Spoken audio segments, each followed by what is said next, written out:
events. Now, what he described is what the sequence of events was. It starts with Israel attacking Iran. Now, this hasn't happened yet. There have been a number of indications that there are forces which are trying to push this into happening. You've only got to follow the news for the last 2 years to realize that the public is being prepared for a justification for this kind of thing. Iran is being set up as being the bad guys that deserve something to happen to them, and so on and so forth. Now, that's going to be the start of what is like the opening gambit in a big chess game. And the plan is to provoke Iran or China to retaliate. And our guy, our source, who is a military man, is privately as convinced as he can be, although this has never been made public and this is not publicly known, that Iran does have nuclear weapons. He believes that they have been provided by China behind the scenes. And all of this is intended because it's all right with these controlling forces that Iran has nuclear weapons, because they want them to be used. The plan is for either Iran or for China to retaliate after Iran is struck with a nuclear weapon. At that point, there will be a limited nuclear exchange in the Middle East, followed by a ceasefire. He heard this being planned in this meeting. This is being choreographed. It's like the script for a movie. This is exactly what's intended to happen. And during this time, the other thing that's being set up for this, and many people watching this will be aware that this is being set up in the background. We've had a lot of information about this from a number of good researchers from many countries who are reporting this on the internet, that things are being set up in many of the Western countries for there to be heavy controls over populations, martial law, increased powers on security forces who are not just the army or the police, but in Britain, for example, our source said that he absolutely knew personally for a fact, that a very large number of private security people, their powers were being increased to give them the ability to arrest people, the ability to detain, the ability to handle riots in streets. And here we're talking about just regular people working in private security, people who give the parking tickets on the streets. Their powers are being increased in the same way. And last year we heard President Obama talking about how he wanted to have a sort of national guard at home in America ready to handle this kind of thing. There are a lot of indicators that this is being set up. And in this rollout of this crazy scenario, where it is intended that there will be a limited nuclear exchange in the Middle East, the idea is that as the world looks upon this with horror, then they will demand from their governments that there are heavy controls over travel, over communication, over people who meet, over people who protest in the streets. They want to make sure that they don't have crazy bombers on airplanes, crazy bombers in the shopping malls. They want to make sure, and because people will be driven into fear by this, they'll request and demand and insist on heavy controls from their governments, which will be justified. And this is where you're going to kind of get the martial law situation in all the Western countries. It's intended as a justification. All of this is just the start of something, because this story gets much bigger, and it's pretty horrifying. And if watching this now you're feeling a little bit shocked, this is how I was feeling when I heard this information, and this is how our source was feeling when he was hearing this information in this meeting, because this is just the beginning. Now,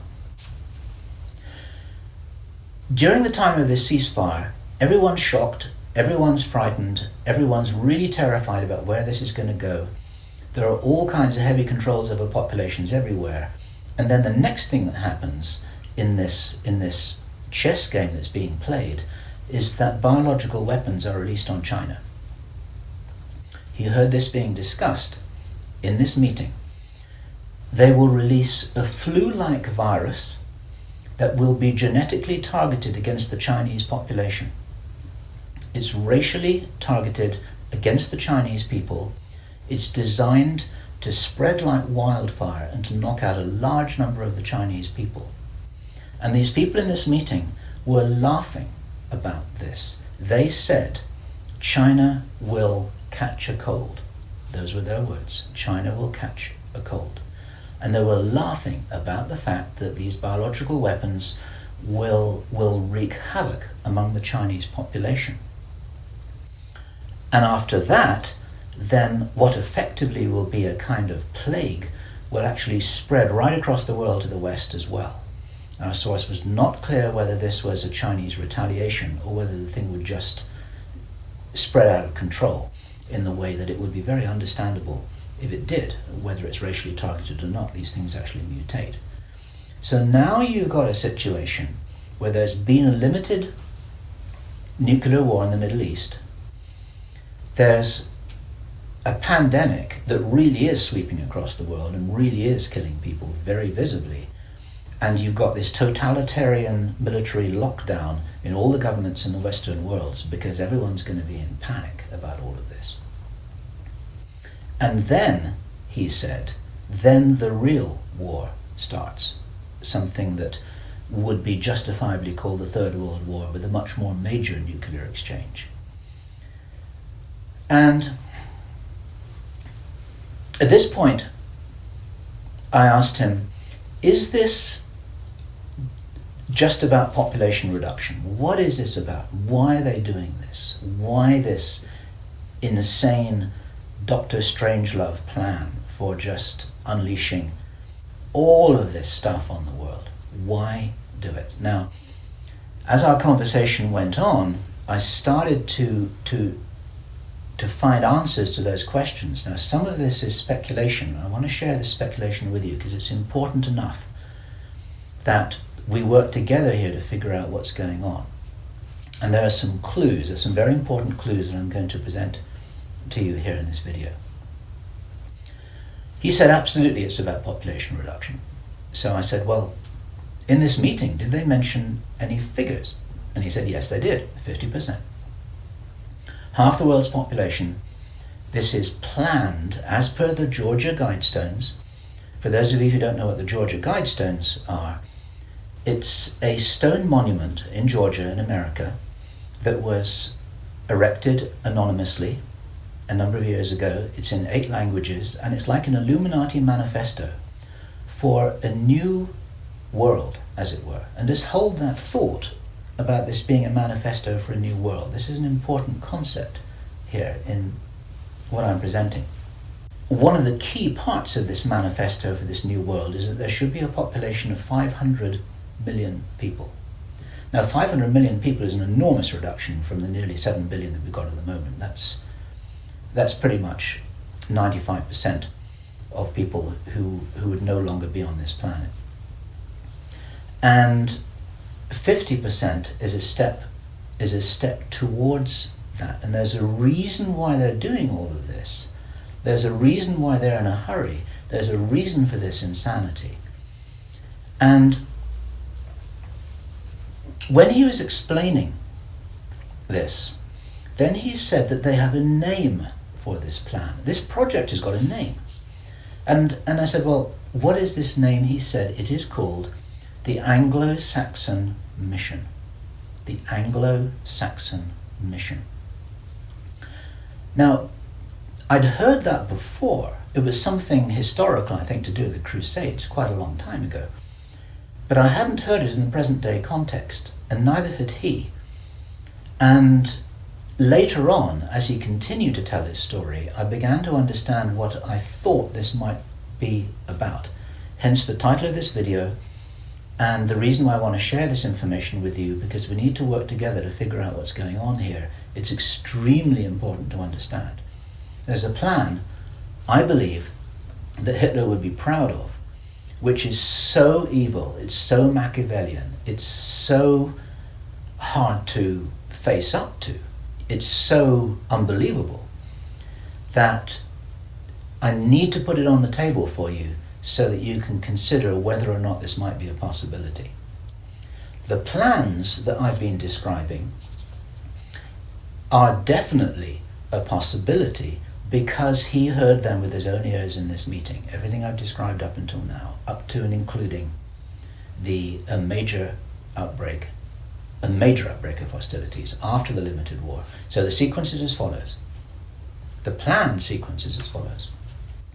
Israel attacks Iran, then there's a ceasefire, then during which time there is heavy governmental military controls over populations in all Western countries.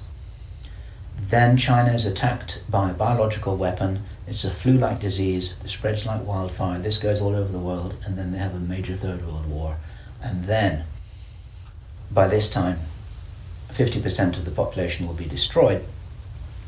And not only because of the war or the plague, but because, as many of you watching this will understand, the infrastructure goes down in situations like this.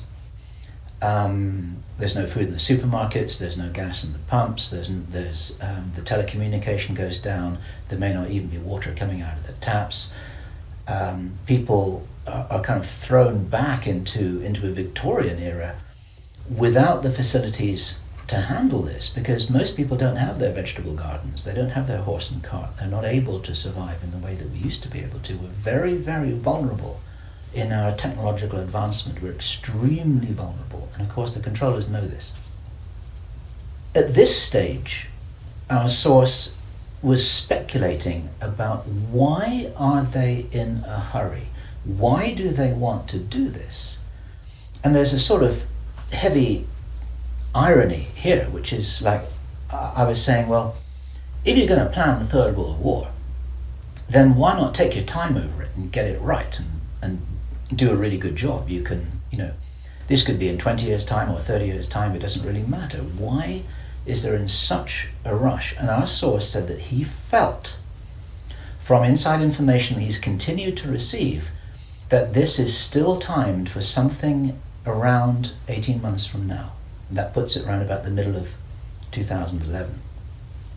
He doesn't know this for sure because these events aren't calendar driven. They're actually event sequence driven. In other words, this has got to happen before that happens, and then after that the next thing can happen, then after that the next thing can happen. So a whole lot of things have got to be in place before all the dominoes fall over, so to speak. And they seem to be behind schedule in some of this. There are some planned events that definitely haven't happened. One of the things which I remembered when I was hearing this story was that our source, Henry Deacon, and many of you who've watched Project Camelot videos and read their reports for the last 3 years will know that when we met Henry Deacon in 2006, he said that in his own inside information was that there would be a war against China in 2008. Now that didn't happen. And all this time, at that time it didn't make any sense, and even now it didn't make any sense. It's like, well, all right, but why do this? Why do this? Why do this? Now, this was his answer. And our source is a pretty smart guy. He's been in the military. It's a totally different story that he didn't debrief in our audio transcript, which you have the opportunity to read, but he's had his own ET experiences in the military. He's got his own sources of information about some of the background for this. He says that he's as sure as he can be that the people who are calling the shots in the world, you can call them the Illuminati, the controllers, the cabal, whatever name you have for them, they believe that there is going to be what he called a geophysical event, a major geophysical event. He says that the best information that he's got is that the insiders believe that this is going to happen, or they are concerned that this is going to happen. And many of you watching this will know that this isn't a completely crazy idea. There have been trillions of dollars that have been spent on deep underground bases for some reason which we don't know why it is. You'll know about the seed bank in Svalbard. This is in the public domain, where all the seeds of all the plants and all the crops in the world have been buried deep inside a granite vault in northern Norway. There are many precautions being taken as if something might happen that could really threaten some of these valuable resources, including the seed banks of the world. Now, if there is going to be a geophysical event as they believe, this is because it seems to be preserved Illuminati inside knowledge, whether it's true or not, that there are repeated cyclical geophysical events about every 11,500 years. Information about what really happened to Atlantis was very probably in the Great Library of Alexandria that burnt down a couple of thousand years ago. There are persistent rumors that much of that information has been retrieved and it's in the Vatican Library. This is information which is not in the public domain and which the insiders may have access to. Whether it's accurate or not, the important thing is to realize that they probably believe that this will happen and they're making their precautions. And this might be the justification for this insanity that we've just heard about in this plan. Consider this. He said, if there's going to be a major geophysical event, something like a pulse shift, maybe it's Planet X, maybe it's some kind of energetic phenomenon that the solar system is going to be moving into, that's going to somehow destabilize the Earth or the Earth's crust in some way. We don't know. But if there were to be a major emergency like that, something that would actually make a war look very inconsequential, the thing that will help the human race to survive it, or will help parts of the human race to survive it, is if there is already emergency preparedness in place before it happens. In other words, if you knew that there was an emergency coming, if you knew, for instance, that there's a hurricane coming in to hit your city, then you put all the emergency preparedness in place beforehand. You have the troops ready, you have the infrastructure ready, you have the military ready, you have everything that you need ready to handle this situation so you can respond and react and recover in the best possible way. Our source suggests that the reason for this whole Third World War scenario is that then the Western governments, with the Chinese out of the way, will be in a state of such totalitarian control of their own population that they will be best equipped to recover and rebuild the new world after a cataclysm. And he thinks that this is what's happening. And I have to tell you that this terrible logic makes sense to me, that they would think that way. I'm not for a moment agreeing that this will happen. I think this is wild, crazy stuff, but if they believe that it's going to happen, then this could be their justification for this kind of plan that we've heard about is really being discussed. And this now is my own speculation right now, which also makes sense to me. And I invite your comments and your thoughts about this. We need to work together to figure out what's happening here. It's called the Anglo-Saxon mission. What that told me was that the reason for the name is because this is a white racist agenda for the inheriting of the new earth. It's a plan that Hitler would be proud of. If they think that a new earth needs to be rebuilt, a new world, think of that little phrase there. If a new world needs to be rebuilt after a cataclysm, they want the Anglo-Saxons to be doing it. They don't want the Chinese to be doing it. They get the Chinese out of the way first. And then the Anglo-Saxons will inherit this new world with the other nations, the Asian nations, the African nations, the South American nations. Presumably, it is assumed that they won't have the resources to be able to handle the situation in any kind of a way that gives them the strength to recover after whatever it is that they think is going to occur.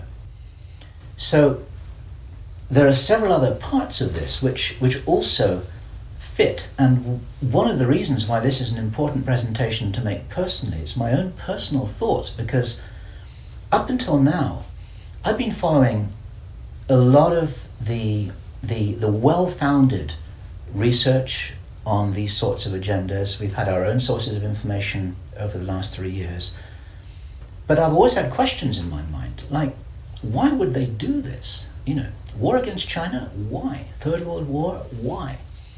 And suddenly a lot of these things start to make a little bit more sense.